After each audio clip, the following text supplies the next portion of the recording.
hari ini kita membawa tema yang sebenarnya sudah marak menjadi pembicaraan, namun tidak henti-hentinya menjadi permasalahan.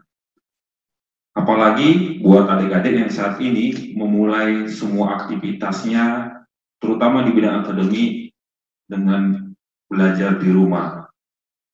Dengan menggunakan media-media sosial, dengan menggunakan teknologi internet yang semakin luas, tentunya akan berhadapan dengan apa yang namanya kekerasan di media sosial. Nah, ini sedikit biografi saya, ya. Saya lahir di Bengkulu. Bengkulu itu di Sumatera, tahun 84, nggak beda jauh sama adik-adik ya, dimanggilnya kakak aja. Kemudian saya masuk di Kejaksaan Negeri Yogyakarta, lalu pindah ke Tabanan, pindah ke Denpasar, lalu di ujung negeri menjadi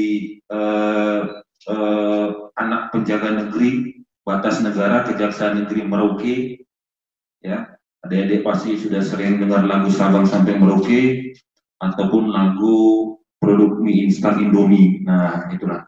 Jadi tidak pernah ke sana, namun sering menyebut kota itu. Jadi habis itu saya pindah ke pulau, termasuk salah satu pulau batas negara 110 pulau terluar di Indonesia, Nusa Penida. Jadi saya disuruh lagi menjaga batas teritorial laut yang berbatasan dengan Australia.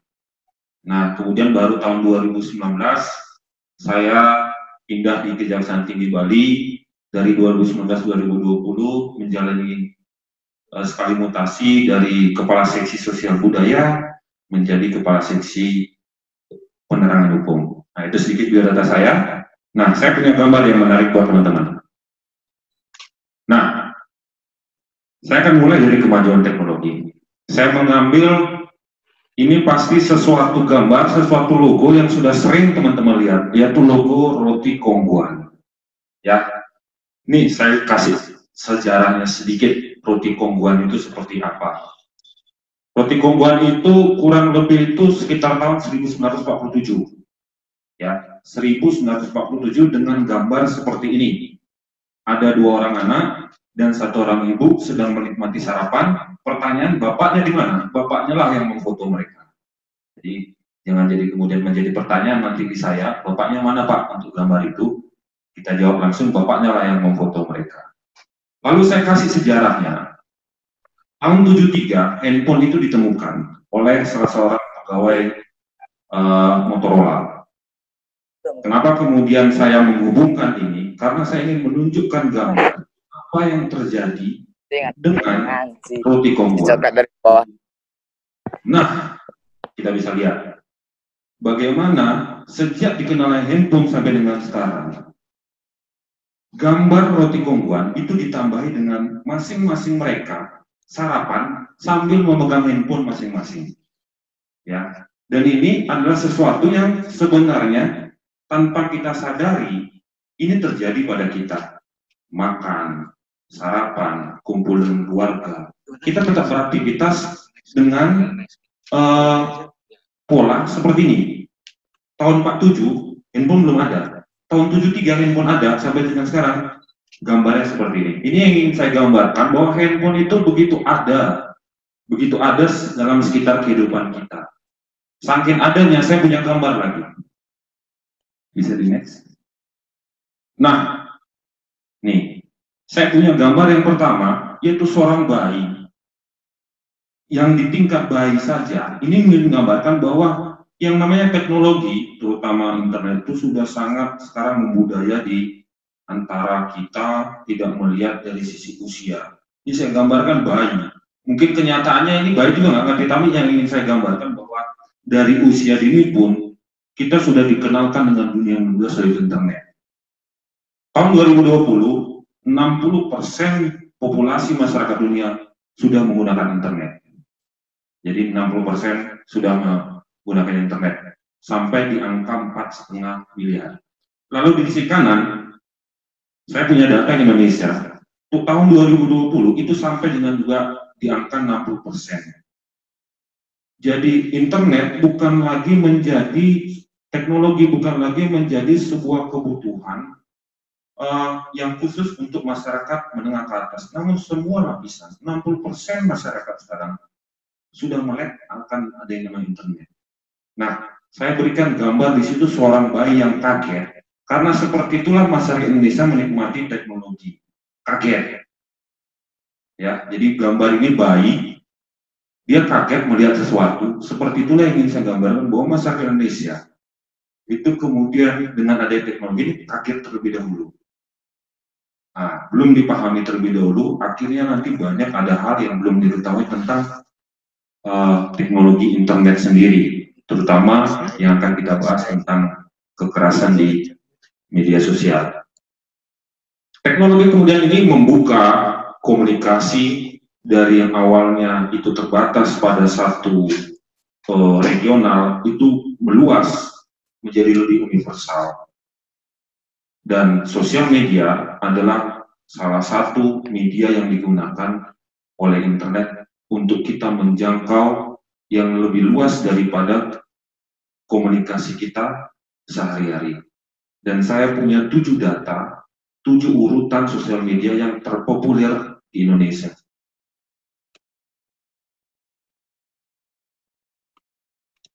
Nah, ini di Indonesia yang terpopuler ya. 1, 2, 3, 4. Yang pertama YouTube, WhatsApp, Facebook, Instagram.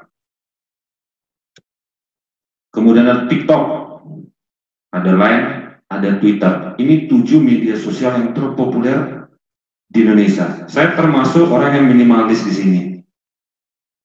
Dari sini sebenarnya saya cuma punya WhatsApp. Nah, yang lain itu kemudian saya nggak ini, ya mungkin saya termasuk generasi yang kurang melek akan teknologi, dan berbahagialah buat adik-adik yang memiliki 7-7-nya. Mungkin lebih. Ada lagi Facebook Messenger, ada banyak lagi sosial media, tapi ini yang 7 media sosial terpopuler. Lalu media sosial ini, teknologi internet ini paling sering dipergunakan dengan media-media seperti ini. Nah nih, di Indonesia nih, paling banyak pakai handphone, kemudian laptop, PC, tablet. Dan yang paling sering diakses dari sebuah internet, sosial media jelas menjadi nomor 1. Ya, cari data informasi itu bahkan ada di posisi keempat. Ini. Nah, teknologi tersebut akhirnya merubah budaya di masyarakat. Dulu sebelum adanya luasnya teknologi media sosial ini, awalnya itu berbasis manual. Pembelajaran itu berbasis manual. Harus ketemu guru dan murid, kemudian juga pembelajaran pun harus dilaksanakan secara manual.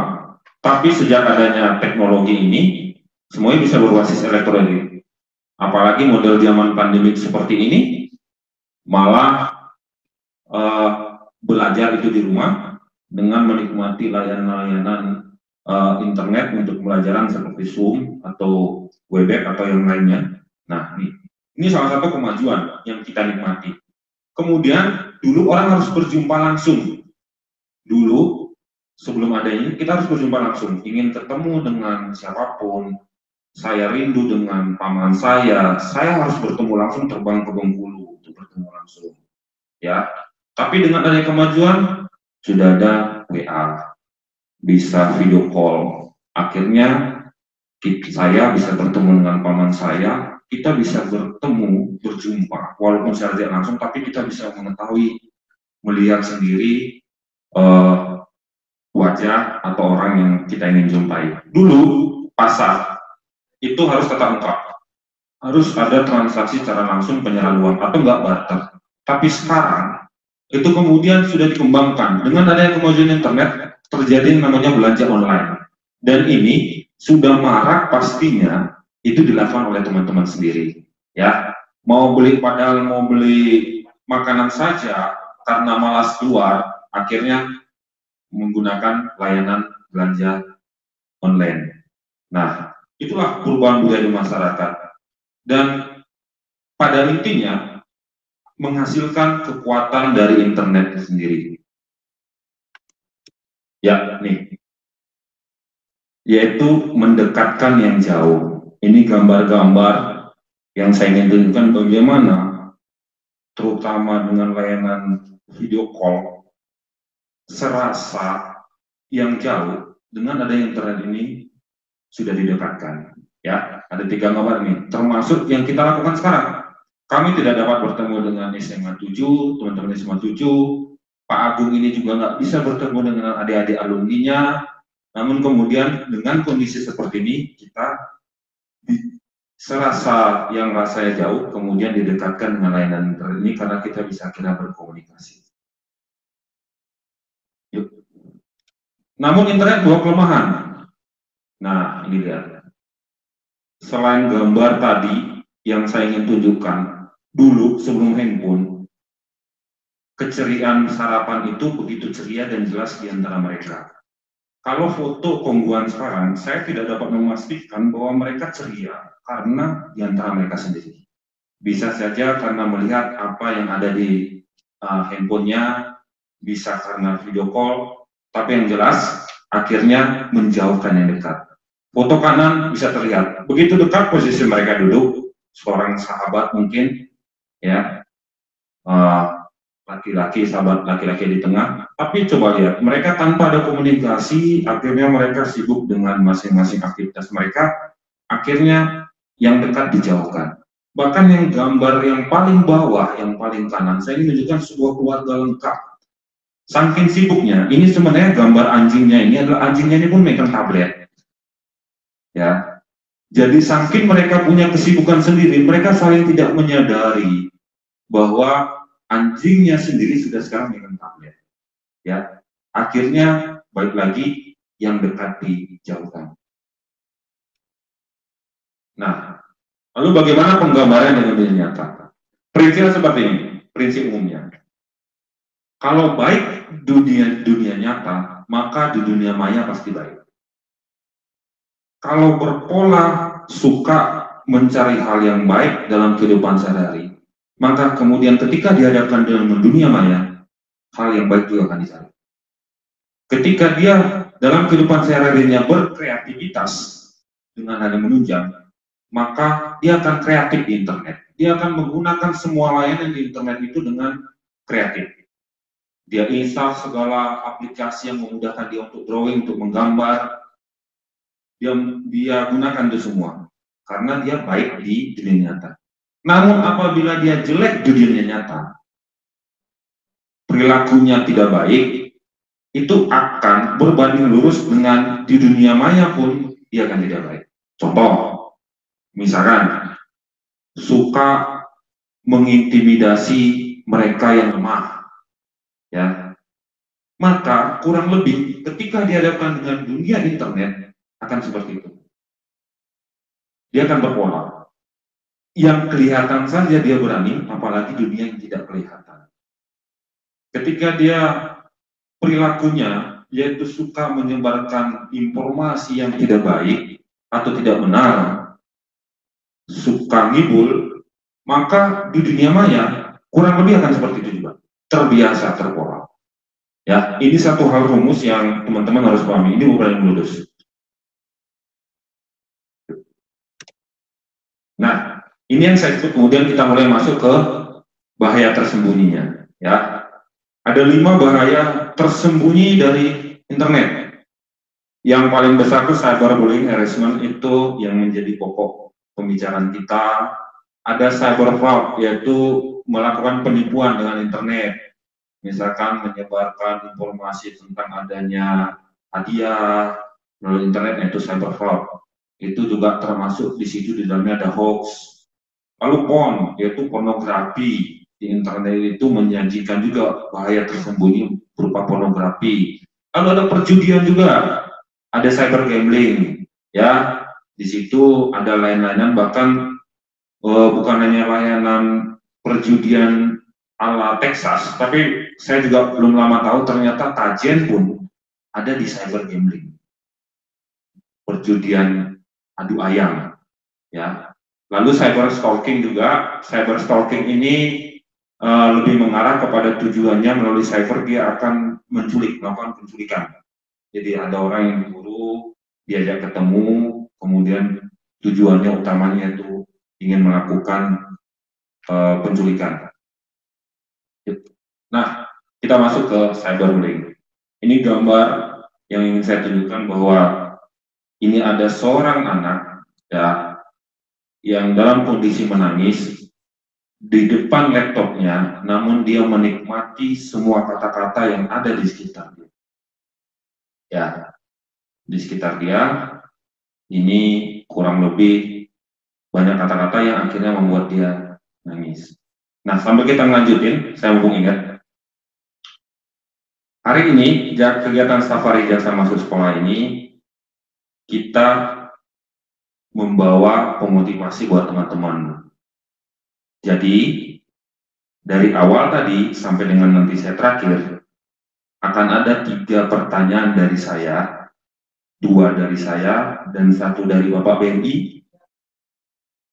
Itu pertanyaannya nanti mendapatkan hadiah. Ya, tabungan apa Pak? Nanti ada tabungannya TAP plus anak dan TAP plus muda. Senominal nanti akan disampaikan BNI. Jadi beruntunglah yang dari awal sampai dengan terakhir memperhatikan dengan baik. Karena nanti bisa mendapatkan hadiah tabungan. Lalu bagi yang bertanya, nanti ada souvenir menarik dari Kejaksaan Tinggi Bali berupa tumbler. Nanti teknisnya bisa.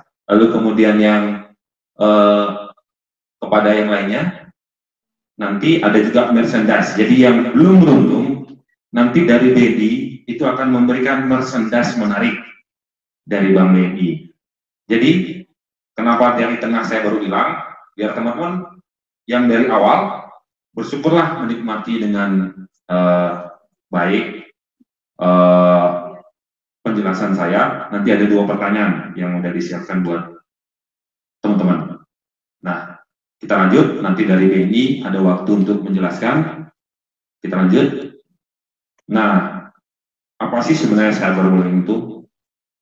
Saya kasih gambaran ini, ternyata internet itu ibarat ketika cyberbullying terjadi, seorang merasa tertuduh. Bahkan saya gambarkan sebagai ada jari yang menunjuk dia, yang keluar dari sebuah layar. Dan dia tidak berani menatap itu karena itu hal menakutkan buat dia. Apa sih cyberbullying? Yaitu kekerasan yang dialami anak dan dilakukan anak melalui dunia maya atau internet. Jadi kekerasan ini medianya tidak ketemu langsung, namun dia melalui media internet. Nah, intimidasi inilah yang dikatakan sebagai kekerasan. Anak, remaja diejek, dihina, diintimidasi, dipermalukan oleh anak atau remaja lain melalui media internet, teknologi digital atau telepon seluler.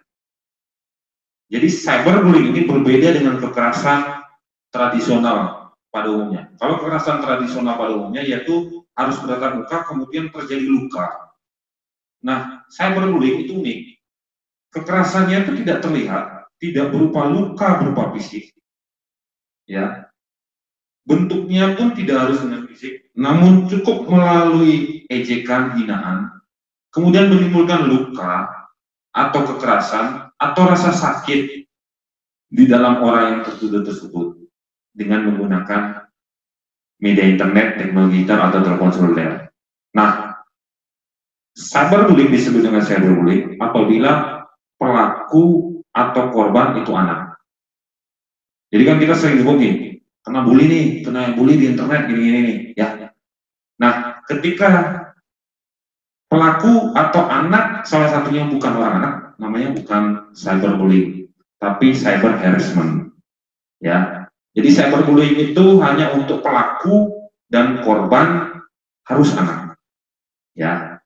Ketika itu bukan anak atau bukan pelakunya atau korban bukan anak, dia cyber harassment. Ya, itu bedanya sedikit buat nambah adik-adik ya. Nah, Cyberbullying itu seperti ini metodenya.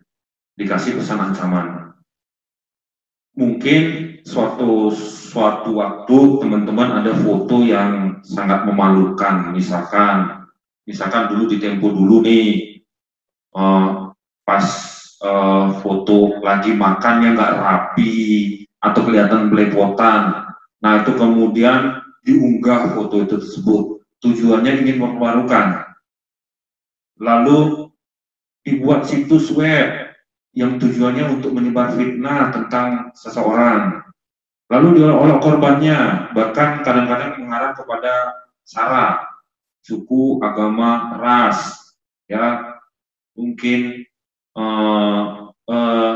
ke minoritasnya itu yang kita ungkap. Jumlah yang sedikit di antara kita itu kemudian itu yang diungkap, tapi tujuannya ingin mengolok-olok. Terus mengakses akun jejaring sosial orang lain. Jadi ini yang berhati-hati ketika teman-teman itu menggunakan media sosial, jangan lupa logout keluar. Ketika teman-teman lupa, bahkan teman-teman memberitahu kepada teman lain, takutnya akunnya digunakan untuk mengancam korban dan kemudian menjadi masalah. Motivasinya apa? Motivasinya itu yang pertama marah, ingin balas dendam. Nah, mereka yang melakukan ini pertama adalah tanpa kita sadari, mungkin dalam kehidupan kita sehari-hari kita pernah menyakiti perasaan orang lain. Namun karena keterbatasan orang lain tersebut membalas apa yang terjadi padanya kepada kita, tidak mampu bertemu dengan langsung pada kita dan membalasnya, dia menggunakan media sosial untuk tujuannya ingin balas dendam. Dan ini yang berbahaya, karena teman-teman tanpa sadari, teman-teman nggak tahu sebenarnya siapa yang membuli saya seperti ini, ya. Namun motivasi yang pertama jelas itu dikarenakan ingin balas dendam. Lalu frustasi, mungkin punya pengalaman cinta ditinggal, kemudian akhirnya dia melakukan cyberbullying seperti ini, tujuannya ingin mempermalukan mantannya, ya. Makanya kalau misalkan punya hubungan ya baik-baik diselesaikan supaya kemudian tidak berpotensi terjadi cyberbullying, ya. Tapi saya yakin anak-anak SMA 7 itu dalam masanya mudanya ini masih panjang lah untuk berpikir seperti itu. Tapi yang jelas salah satu motivasinya itu ingin melakukan karena frustasi. Frustasi bisa juga karena pembelajaran yang terlalu berat, kemudian kondisi di kelas yang dirasanya itu terjadi pilih kasih, pilih sayang, kemudian dia frustasi dengan hal tersebut, dia buat suasana seperti ini. Bisa juga karena ingin mencari perhatian, ya, karena ingin mencari perhatian akhirnya dia ingin diakui keberadaannya sebagai seseorang yang ahli di bidang teknologi, dia ingin cari perhatian, bisa juga. Atau yang paling kurang ajar menurut saya, hanya karena dia nggak punya kerjaan, ya, nggak punya kerjaan, akhirnya daripada di rumah aja nggak ada ngapa-ngapain, keluar karena COVID, akhirnya punya kreasi baru yaitu menciptakan cyberbullying, hiburan pengisi waktu luang. Nah, dampak yang utama dari mereka yang terkena ini udah banyak. Bisa teman-teman cek di sosial media, di Paman Pintar, Paman Gogol, itu bisa teman-teman lihat bahwa tidak jarang udah terjadi bunuh diri. Ya, kata-kata yang terungkap di sosial media itu kemudian mendorong orang ini karena frustasi yang berlebihan akhirnya bunuh diri, depresi, ya, perasaan malu. Karena ketika cyberbullying ini terjadi pada mereka, sekali ini terjadi dan dilakukan diterima mereka, sekali tersiar, satu dunia tahu tentang dia. Dan dia tidak punya ruang, kesempatan waktu untuk mengklarifikasi semuanya bahwa itu tidak benar. Ini berbeda unik ketika zaman dulu, ketika ada fitnah di antara kita gampang nyarinya. Kita gampang cari orangnya, kita jelaskan, kita tunjukkan bukti bahwa itu tidak benar. Tapi sekarang itu nggak bisa. Ketika sudah dipilih tombol enter atau kirim atau send, udah dalam waktu itu juga mereka yang ada di Amerika, mereka ada yang di Rusia itu tahu tentang saudara. Nah, inilah yang akhirnya mendorong perasaan malu, perasaan ini kemudian mengarah kepada tindakan kekerasan terhadap diri sendiri. Ada juga terjadi akhirnya perkelahian, ya. Jadi cyberbullying ini intinya pada akhirnya dampaknya tidak pernah berdampak yang baik. Pasti mendorong akan hal-hal yang merugikan diri sendiri maupun merugikan orang lain. Nah, cyberbullying ini tidak jarang dan paling kerap sekali dikemas dalam bentuk berita bohong atau yang marak dikenal dengan namanya hoax. Nah, jadi yang paling banyak justru cyberbullying dalam bentuk hoax. Misalkan karena melihat bahwa kulit tubuh khusus itu kemudian dorong-kolok lewat baling, itu termasuk. Namun yang paling unik adalah ketika hal yang bohong diungkap mengenai seseorang ini, ya. Nah, itu yang sering marak sekarang itu disebut dengan hoax. Nah, hoax itu apa? Saya singgung sedikit. Nah, nih, sambil pengertian yang paling gampang buat teman-teman pahami. Kepalsuan yang sengaja dibuat untuk menyamakan sebagai kebenaran. Jadi, hoax itu tidak sebatas hanya ingin menyampaikan hal yang bohong, tapi dia berusaha menyamakan itu sebagai hal yang benar. Tidak hanya berucap A, tapi dia berusaha ingin membuat A itu adalah sesuatu yang baik, sesuatu yang benar. Ingin mengalahkan kebenaran itu. Itu disebut dengan hoax. Dan berdasarkan survei, hoax itu diklasifikasi seperti ini.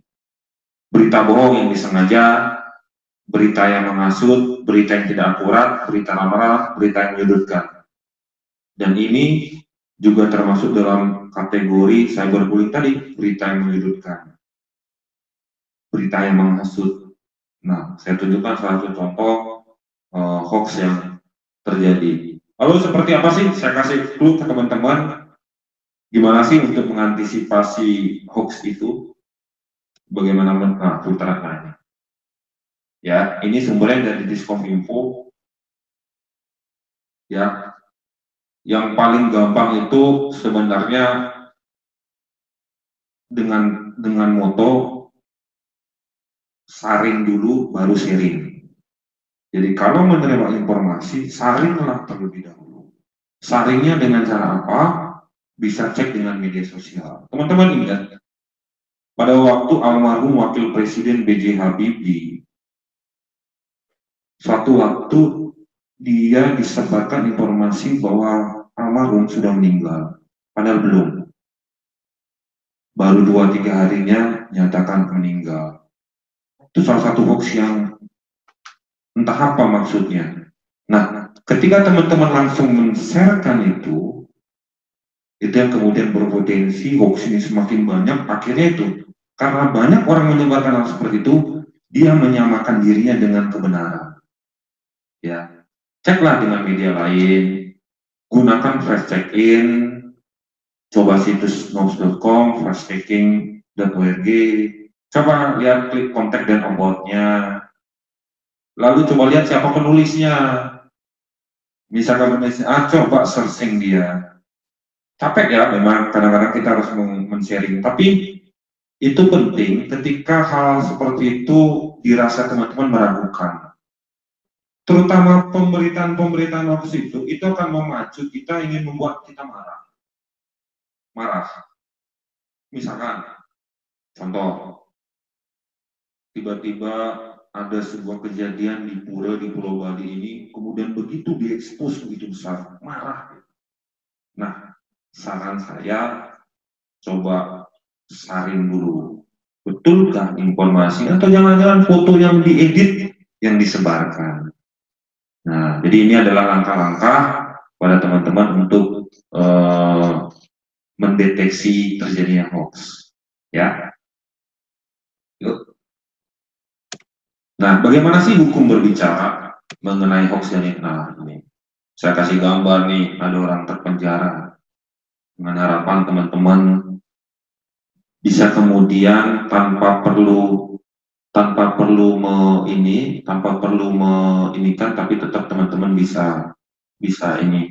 Nah, ini ada pendekatannya, ya. Jadi kalau misalkan berita bohong dan sara, ya, yang hoax tadi, itu kemudian akan ada ancaman pidananya. Lalu di mana letaknya tadi posisi cyberbullying, yaitu penghinaan, ya. Penghinaan ini yaitu misalkan yang seperti tadi, misalkan kata-kata yang disebarkan tujuan untuk mengolok-olok, nah ini ada pasalnya. Ada ancaman penjaranya loh adik, yaitu maksimal 6 tahun dan atau denda maksimal 1 miliar.